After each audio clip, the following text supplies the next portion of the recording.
Muchas gracias, Ernesto. Para mí es un gusto el participar con ustedes en este curso, más todavía cuando se está cerrando ya este semestre. Y para mí es un honor hablar con profesores y profesoras. Realmente para mí ha sido un gusto trabajar la investigación en el magisterio, entre otras cosas porque yo había trabajado otros movimientos sociales, pero el tema del magisterio no lo conocía. Entonces para mí fue una experiencia muy interesante el recorrer las escuelas, los colegios, conversar con los maestros, conversar también con gente de la educación bilingüe, conversar con funcionarios, con técnicos. Entonces para mí fue realmente un descubrimiento y realmente me interesaba la cuestión del magisterio porque es prácticamente la mitad del Estado ecuatoriano. Las organizaciones sociales 2007-2017, la red de maestros. Este es el libro que ustedes revisaron, el capítulo cuarto, y yo les agradezco muchísimo el poder, el que hayan leído y con eso podemos abordar esta exposición. Básicamente, yo lo que quisiera es un poco señalar algunos elementos del proyecto. Este es un proyecto de investigación que me ha llevado desde el 2018 prácticamente. Yo entregué a mediados del 2019, pero ustedes saben todo el proceso editorial y la lectura de lectores ciegos y todo ese tipo de cosas. El proyecto de investigación, los antecedentes, la pregunta de investigación, que es lo más importante de un proyecto de investigación, el contexto, lo que yo llamo estructura de oportunidades políticas, siguiendo a Tilly y Tarro, y también el concepto de régimen. Estos dos conceptos son los que yo manejo. La red, ¿no es cierto? La red de maestros y algunas conclusiones. La primera inquietud que me surgió a mí fue básicamente a partir del 2010, 2012, ¿por qué la Revolución Ciudadana, ¿no es cierto? A diferencia de otros procesos progresistas de América Latina, como el proceso de Evo, o de Chávez, o de Kirchner, o de Lula, no tenía una posición clara. Yo estuve conversando alguna vez, me acuerdo, con Edgar Isch, y le preguntaba por qué creía que la Revolución Ciudadana no tenía básicamente un lugar para las organizaciones sociales. Y esa es mi inquietud y todavía sigue siendo mi inquietud fundamental. Ahora estoy trabajando la misma temática, pero con el movimiento indígena.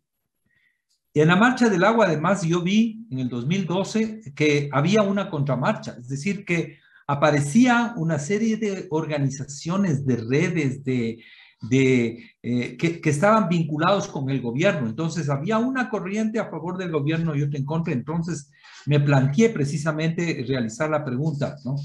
¿Qué tipo de organización social es la red de maestros? ¿Qué tipo de régimen es el que se construye la Revolución Ciudadana? Yo le doy mucha importancia al gobierno, al Estado, al régimen, para ver qué mismo es, qué modalidades de relación tiene la red, esta organización con el régimen durante esta década, y si se establecen o no relaciones corporativas, que es un concepto que ya lo vamos a clarificar.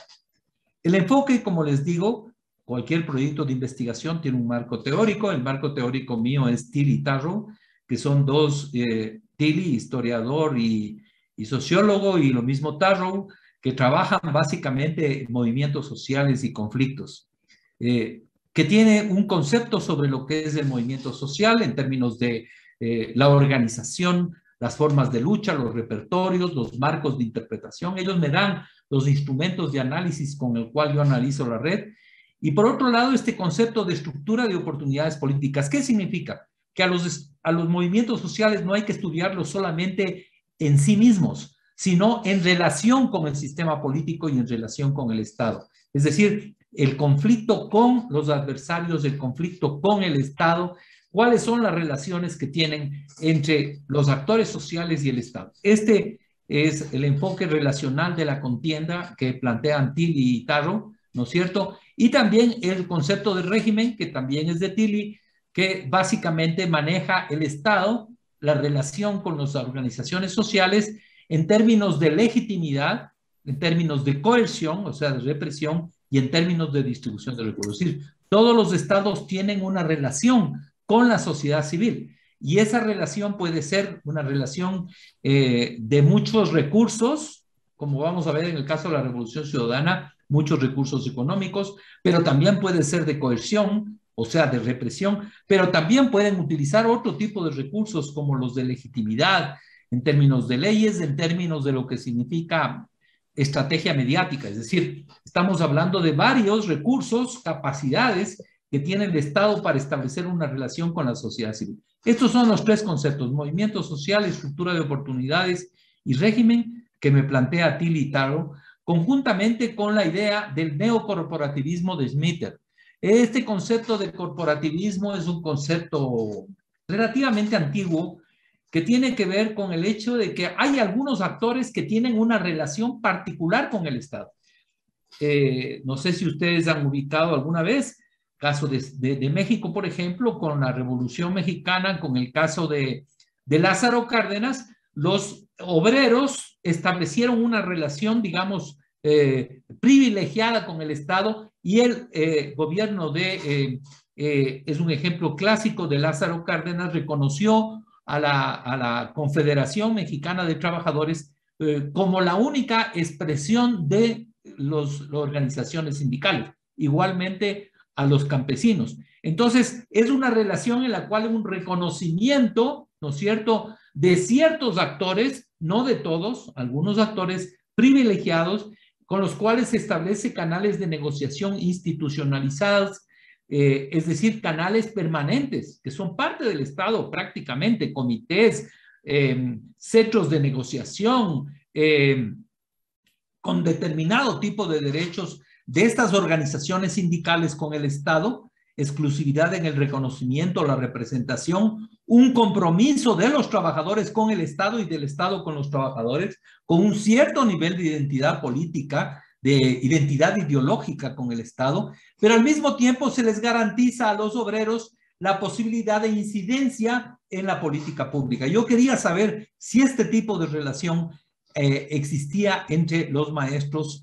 En el caso concreto de la UNE, no era mi centro de investigación, pero me interesaba también la UNE y la red de maestros. Y los debates que han habido en América Latina, como les digo, por ejemplo, el caso de México con el populismo, pero también ustedes pueden analizar el caso de la relación que tenían los sindicatos con el gobierno en el caso de Bolivia, por ejemplo, en el caso de Argentina. Y en Ecuador también ha habido algunos debates con respecto a esta temática. No me voy a meter mucho en el caso del Ecuador. No ha sido un tema tan, digamos así, frecuente dentro de las ciencias sociales en el Ecuador, pero existen algunas ideas que son importantes de tomarlos en cuenta. Pasemos directamente al análisis del contexto. Yo separé, digamos, en tres fases que prácticamente son los tres momentos del gobierno de la Revolución Ciudadana, del 2007 al 2006 al 2009, cuando triunfa la Revolución Ciudadana, se produce la constituyente de Montecristo y comienza a gobernar el señor Rafael Correa. Luego el periodo que yo llamo de la consolidación hasta el 2013, y la tercera fase, que es después de la crisis del petróleo, el conflicto hegemónico, especialmente con el avance de la derecha, particularmente de Creo y otros grupos, hasta el 2017. Yo diferencié las tres fases con tres características diferentes. Digamos, veníamos de un periodo bastante crítico. Ustedes acuérdense, probablemente, bueno, en ese momento ustedes todavía, no sé si algunos ya habían nacido, se había producido el feriado bancario, había caído Maguad, también cayó Gutiérrez, y en todos esos procesos el movimiento indígena y los movimientos sociales tuvieron un rol muy importante, pero se había producido el feriado bancario. Estos son los antecedentes de este gobierno. El feriado bancario llevó a mucha gente a la pobreza, al desempleo, a la migración, etcétera. Y en ese sentido, digamos, en este contexto, ¿no es cierto?, se produce una serie de conflictos, pero van bajando el número de conflictos sociales que se producen en este periodo. Especialmente, fíjense ustedes, aquí tienen una estadística de conflictos sociales que tiene el registro del Centro Andino de Arte de Acción Popular, CAP, la revista Ecuador Debate, en el número de conflictos que se realizan por año. Después vamos a volver por esto, pero yo lo que noté es que había un declive de la movilización hasta el 2008, una subida de la movilización hasta el 2010 y una nueva bajada hasta el 2016. En ese marco de crisis política se forma un polo policlasista con una identidad ciudadana que, digamos así, afirma la identidad, digamos, virtuosa de los ciudadanos frente a la partidocracia. Y esta es la revolución ciudadana. Con el liderazgo de Correa llegan al poder, se forma la Asamblea Constituyente y el Ejecutivo comienza a hacer una serie de reformas de redistribución, una serie de reformas nacionalistas, etc. Yo no me voy a centrar mucho en eso, pero quisiera dejarle como antecedentes para decirles lo siguiente. Si antes los movimientos sociales tuvieron un rol muy importante en la caída de los presidentes en el periodo neoliberal, en este nuevo periodo encuentran una nueva situación, un nuevo contexto. Y ese nuevo contexto tiene que ver con tres aspectos. Por un lado, digámoslo así, se atenúa el conflicto con las élites. De alguna manera, la hegemonía de la Revolución Ciudadana hace que se desplace a la derecha y en ese sentido, en cada una de las fases van a ver ustedes un más, un menos, que significa que si bien en un principio la Revolución Ciudadana tuvo conflicto con la derecha, especialmente en la Asamblea Constituyente, luego pues ya se consolida la Revolución Ciudadana y en definitiva solamente al final del periodo tiene una bronca con la derecha. En gran parte de la década, la Revolución Ciudadana logra, como se ve abajo, éxitos electorales, ganan 10 elecciones, y en ese sentido lo que estoy señalando acá es que la Revolución Ciudadana tuvo la hegemonía, tuvo una serie de capacidades desde el punto de vista político para gobernar durante todo ese periodo. Al comienzo, en este momento estoy presentando el acceso a las instituciones, la Revolución Ciudadana se alía con la CONAIE, con el Frente Popular, con la UNE, pero luego y posteriormente ya no necesita ese tipo de alianzas y más bien ya no necesita el acceso de estos sectores a las instituciones como fue al comienzo. ¿Cómo influye este contexto político en la relación con los maestros? Como les decía, en la primera fase, la polarización con las élites de derecha hace que necesiten el apoyo de la CONAIE, de la UNE, de los trabajadores públicos, que se expresa justamente en la Asamblea Constituyente, pero en la segunda fase, digamos, se fortalece la Revolución Ciudadana, se fortalece el Estado y se prescinde de las alianzas con los sectores populares. Y finalmente, digamos así, al final, cuando se constituye la red de maestros, la red aparece como un apoyo a la política educativa de la Revolución Ciudadana. Igualmente, como les he dicho, en la primera fase hubo una apertura en la Asamblea Constituyente para recibir las demandas. Se hizo un mandato, por ejemplo, de amnistía a los líderes sociales, etcétera, ¿no es cierto? Se hizo una constituyente bastante progresista, se planteó una serie de derechos, pero en la segunda fase, digamos, el gobierno fue desarrollando una serie de políticas de recorte de algunos derechos de los trabajadores públicos, ¿no es cierto? Medidas para desalentar la organización, por ejemplo, se planteó una medida por la cual no había obligatoriedad de participar en la Unión Nacional de Educadores, ni en los sindicatos, ni en las cámaras empresariales. Entonces se debilitó la trama organizativa de la sociedad civil y además se estableció el decreto 016 por el cual se obligaba a que, digamos, haya un registro obligatorio de las organizaciones en el Estado con una serie de requisitos que dificultaban la organización y se hace precisamente esta política de descorporativización de la educación. ¿Qué significaba esto?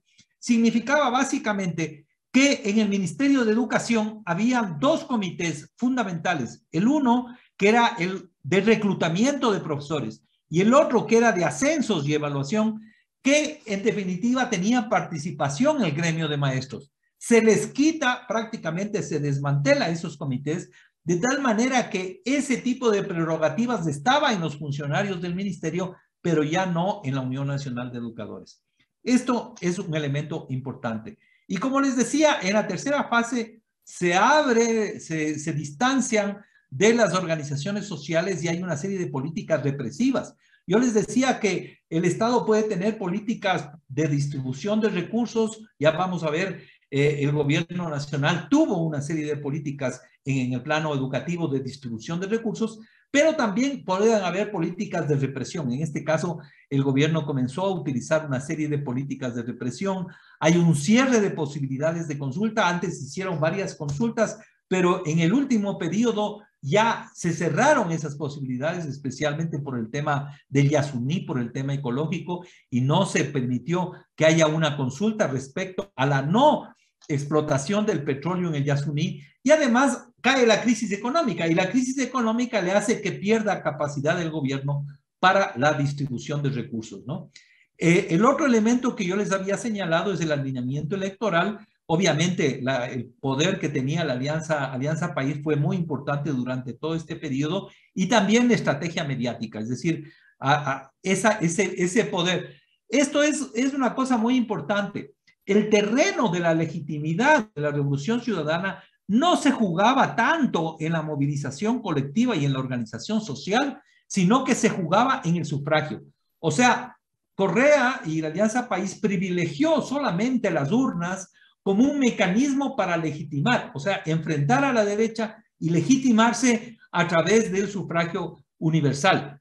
Pero aquí lo que se está reconociendo básicamente es el derecho de participación individual, de derechos políticos individuales a través de las elecciones, pero no se reconoce el derecho de la organización social y de la movilización colectiva.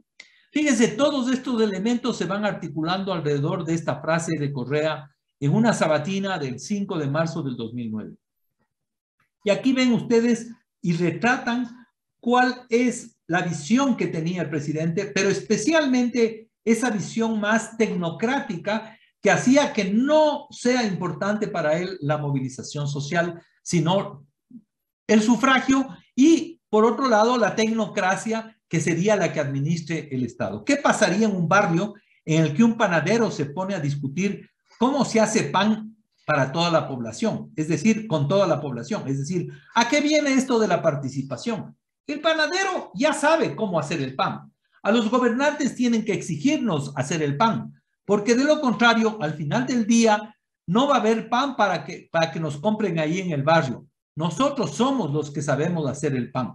Fíjese esta visión que tiene el presidente de la República con respecto al tema de la participación. ¿Para qué se va a discutir con la población? A nosotros nos eligieron, lo importante es el sufragio, y entonces nosotros no vamos a permitir que se establezcan, digamos, diálogos, espacios de debate, participación con las organizaciones sociales, sino solamente es el reconocimiento de del sufragio a través de las urnas, ¿no?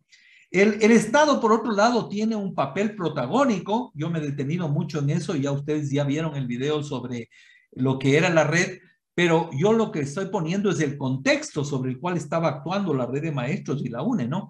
El Estado es un actor protagónico, una presencia nacional impresionante a través de normas, leyes, planificación, rectoría, dotación de servicios públicos, una política muy agresiva de distribución de recursos. Acuérdense ustedes que durante todo ese periodo se construyeron carreteras, se hicieron escuelas, etcétera, etcétera, que tiene que ver con la capacidad económica que tenía el Estado, porque el Estado logró canalizar una serie de recursos, ya no tenía que pagar la deuda externa, logró canalizar recursos del petróleo y recursos también de otras fuentes a nivel impositivo, de tal manera que el Estado tuvo capacidad. Bueno, esto pasó no solamente en el Ecuador, pasó en toda América Latina, entre otras cosas beneficiados por la exportación de nuestros productos y de la relación con China, ¿no? El Estado también era muy potente desde el punto de vista del discurso político y, como les decía, el tema del sufragio, ¿no? La política educativa se expresó a nivel nacional en lo que era la construcción de una serie de infraestructuras en la educación, en la policía, las carreteras. Fíjense ustedes, el presupuesto que se devengó en la educación en este periodo fue así. Esto tiene que ver con el porcentaje del Producto Interno Bruto, que seguramente ustedes conocen. Es la suma de todo lo que se produce un año en la economía ecuatoriana, el Producto Interno Bruto, y de ese Producto Interno Bruto ahí viene el porcentaje. O sea, se llegó al 5% del Producto Interno Bruto, lo cual es bastante importante desde el punto de vista del gasto, especialmente cuando el Estado tenía y la economía estaba bollante. Otra reforma que fue importante fue la desconcentración de la educación.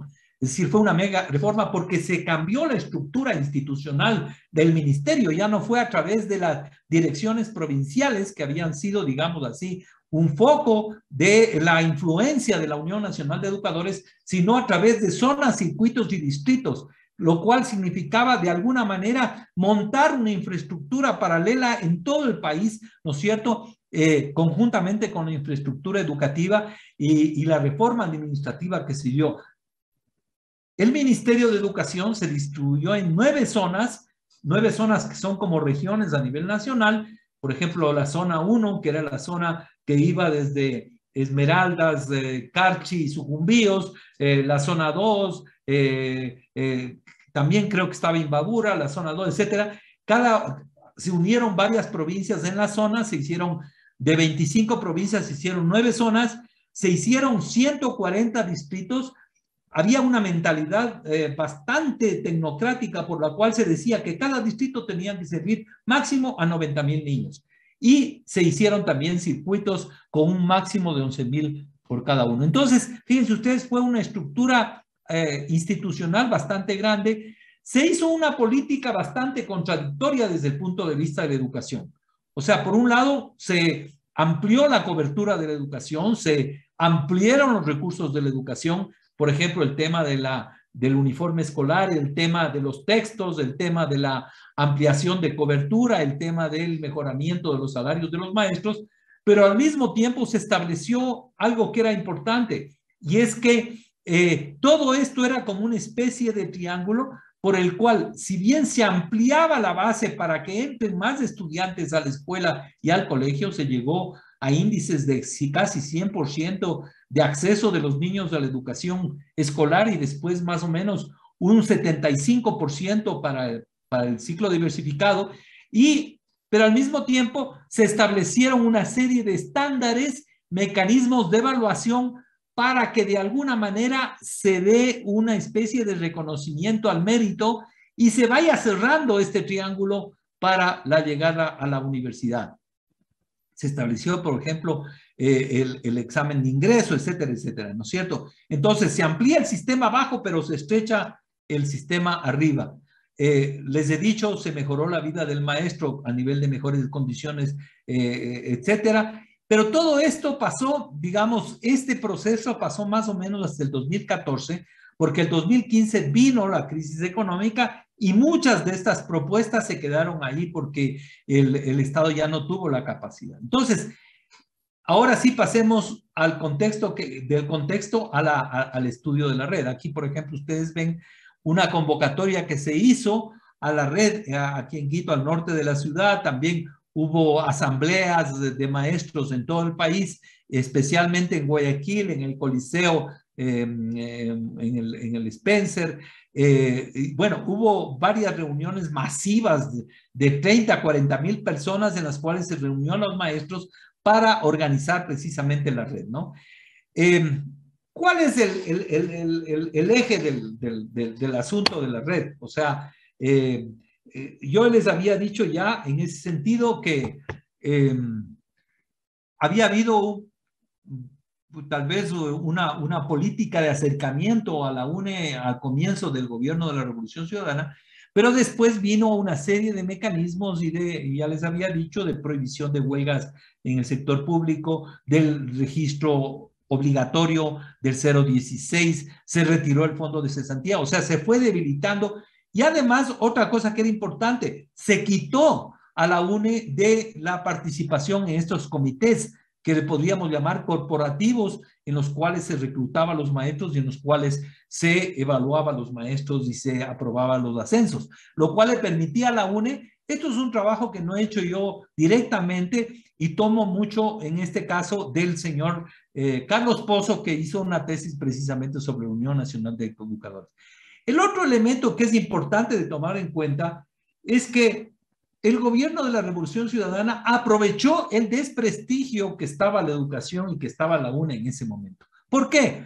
Porque, digamos, yo soy un padre de familia del Comité del Pueblo y tengo a mis hijos en la escuela y resulta que en la escuela hay huelga, que en la escuela suspenden las clases, que en la escuela no hay, digamos, una infraestructura, que hay muchos niños que no consiguen cupo, etcétera, etcétera. O sea, había un desprestigio del sistema educativo y la Revolución Ciudadana y el mensaje que mandó Correa en ese sentido es que eso era culpa de la Unión Nacional de Educadores.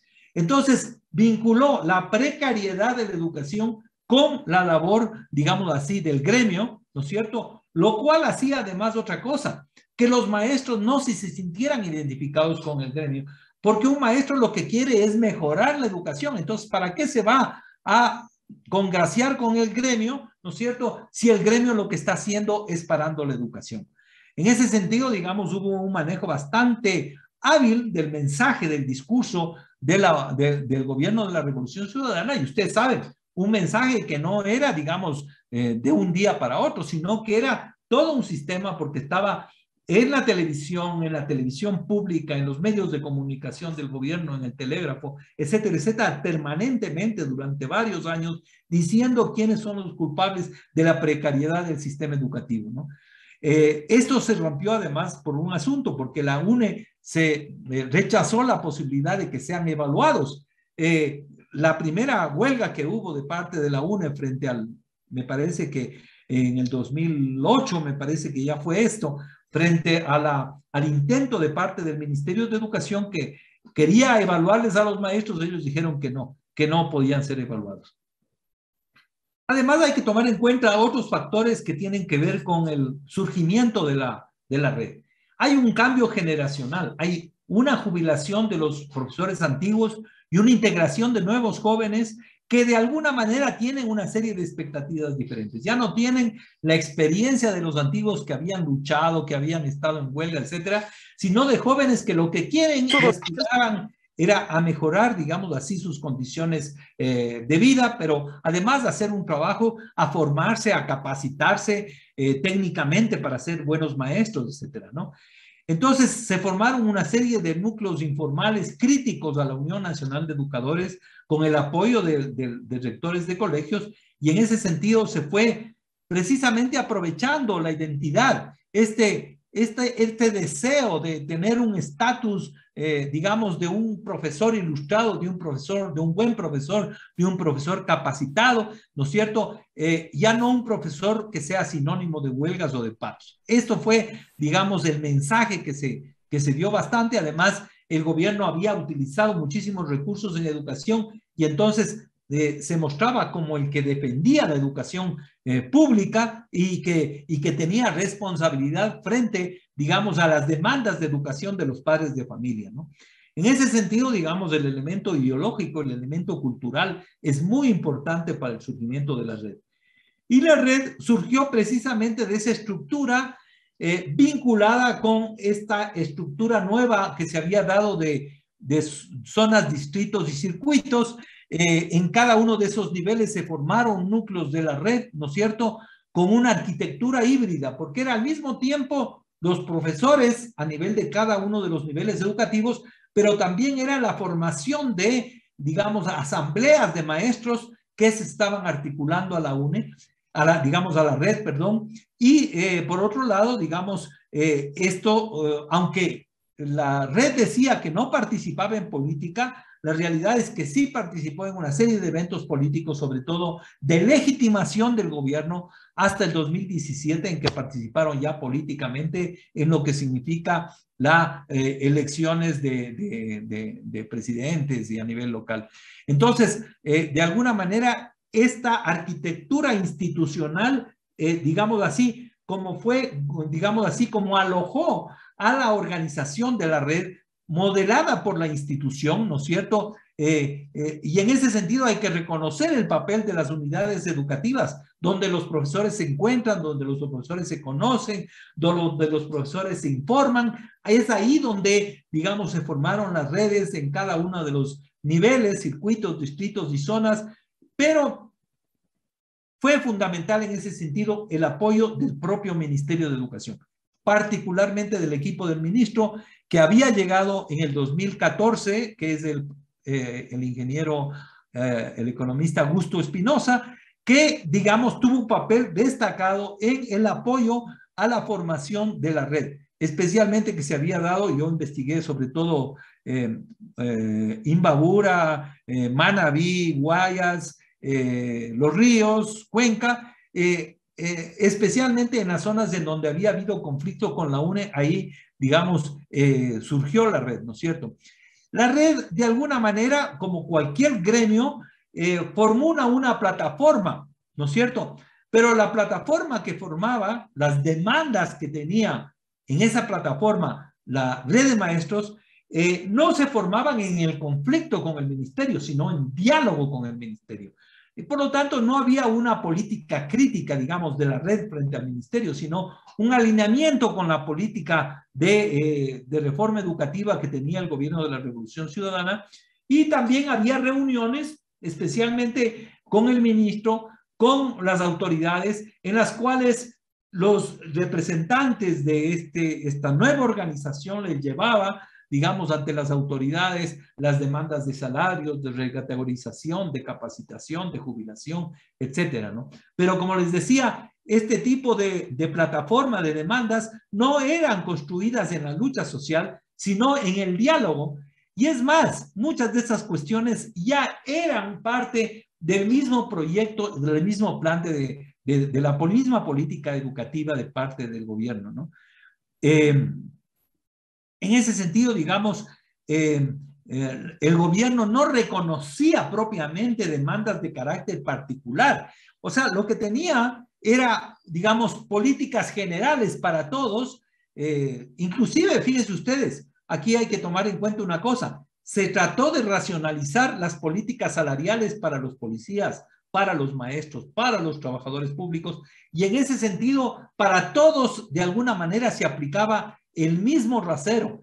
Y en ese sentido, no era necesario, ¿no es cierto?, no era indispensable que participen los gremios para luchar por esas demandas cuando el gobierno ya tenía los recursos y reconocía, por ejemplo, el aumento del salario básico de 230, creo que 240 que estaba, a $700, ¿no es cierto?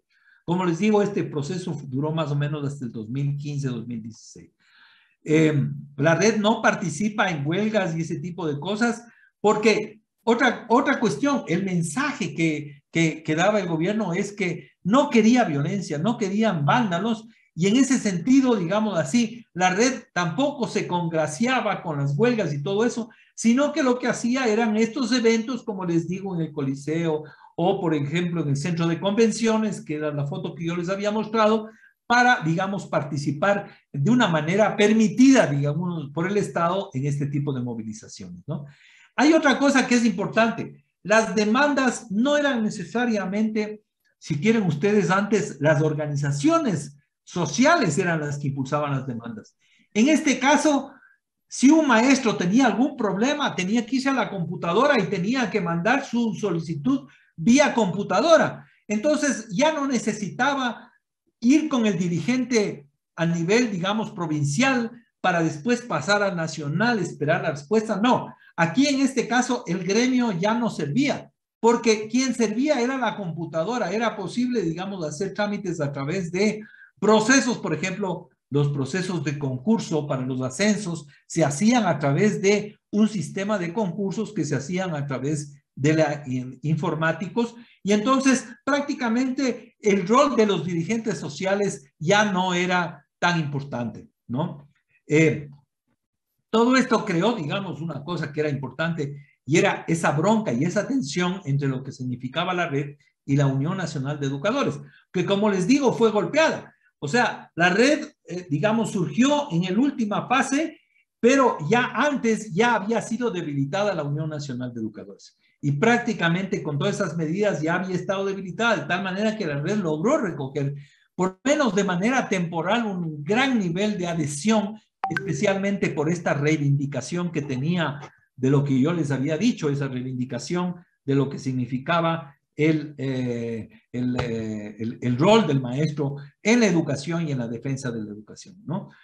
Entonces, mi pregunta es, ¿cuál es el tipo de relaciones entre la red y el Estado y el Ministerio de Educación? No habían canales informales.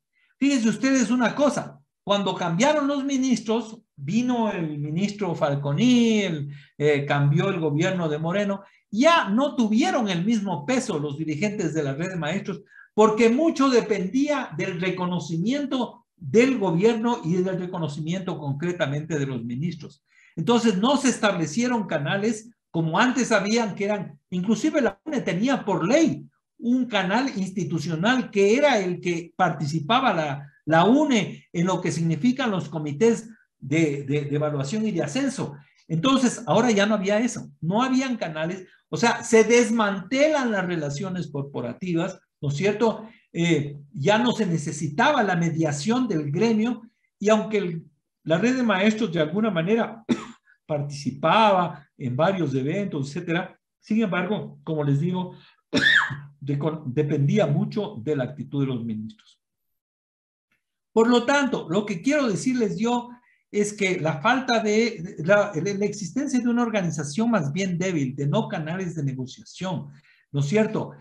Las políticas universalistas de parte del gobierno, la distribución de recursos, cuando estoy hablando del régimen, estoy hablando de fortalezas desde el punto de vista político, fortalezas de la distribución de recursos, fortalezas desde el punto de vista mediático, que hacían, en definitiva, que sean integrados la red de maestros en la estructura institucional, pero no con política. Es decir, lo que se debilita es esta estructura corporativa. Mi pregunta es, ¿qué tipo de relación tienen? No es una relación de carácter corporativo la que tiene el gobierno con la red de maestros. Entonces, en conclusión, la alta capacidad estatal y una estructura de oportunidades políticas, digamos así, una estructura, una falta de sensibilidad, una falta de canales de parte del régimen a las organizaciones sociales, como les he dicho, digamos, hacen que no se mantengan rasgos de carácter corporativo con esta organización que, como les digo, es de carácter híbrido, porque es al mismo tiempo una organización que es un poco gremial, pero al mismo tiempo es política y al mismo tiempo es institucional, es una red, lo que podríamos llamar, no sé si vieron con Ernesto, en términos de política pública, una red de política pública que en definitiva está integrada con la institucionalidad. Una alta capacidad estatal que, como les he dicho, está en términos de desconcentración institucional, de recursos, una política educativa bastante abundante en términos de recursos, de mensajes, etcétera, etcétera.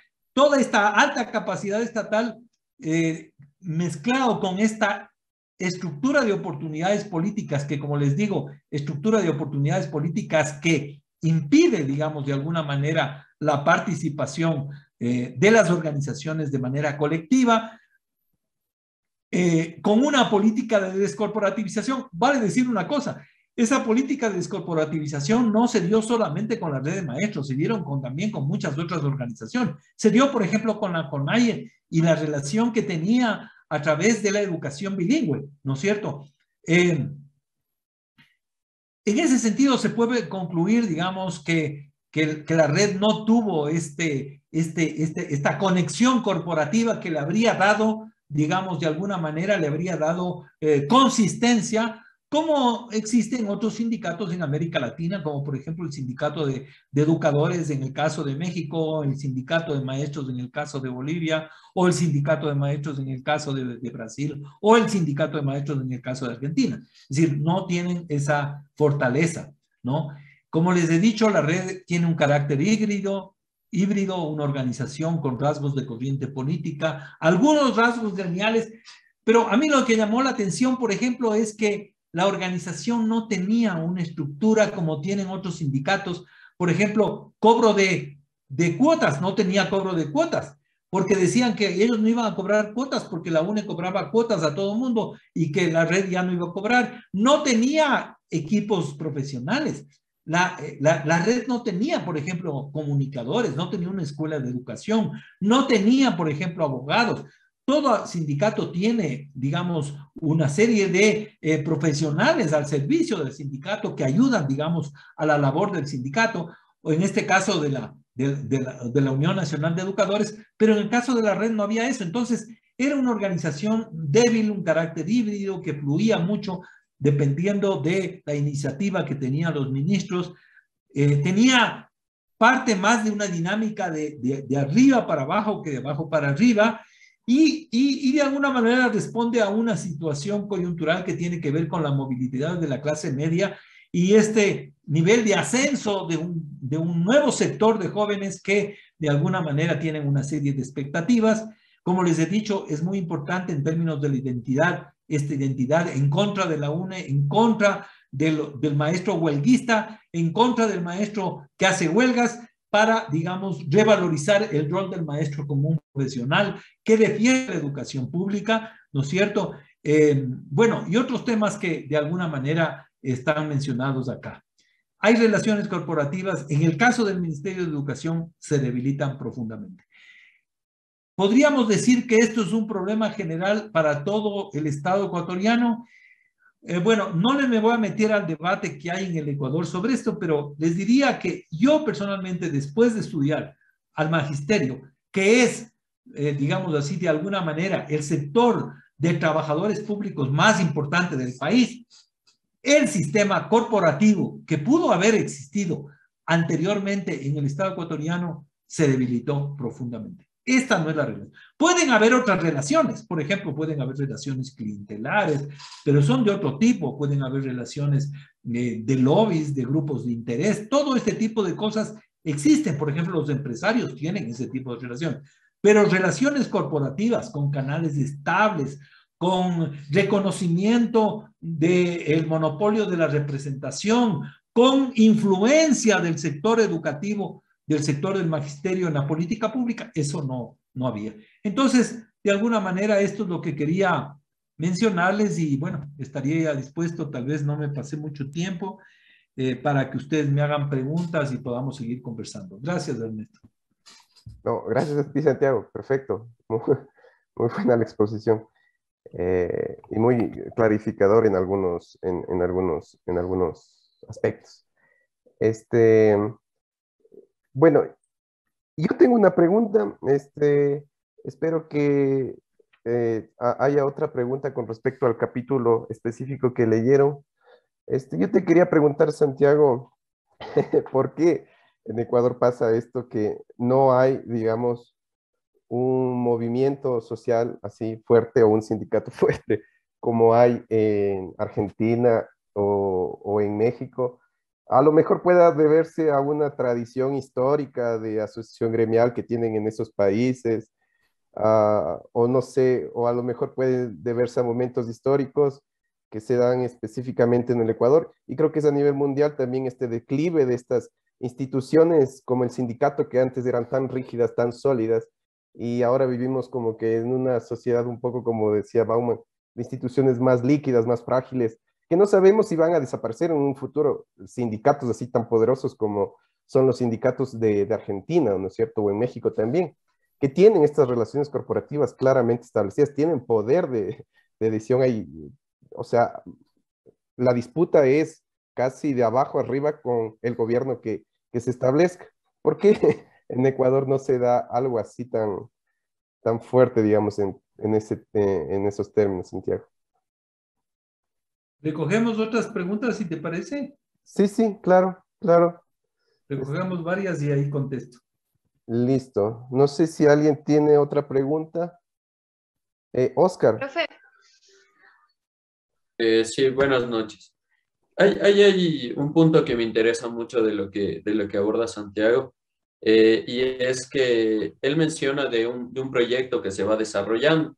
Y en 2015 este proyecto sufre como que un conflicto por crisis económica que empieza a surgir. Entonces mi pregunta es, ¿a qué responde esto? ¿A una improvisación del Estado, una falta de planificación del gobierno de turno en estos proyectos que pudieron haber ya estado planificados, pero se detienen cuando hay esta austeridad, digámoslo así?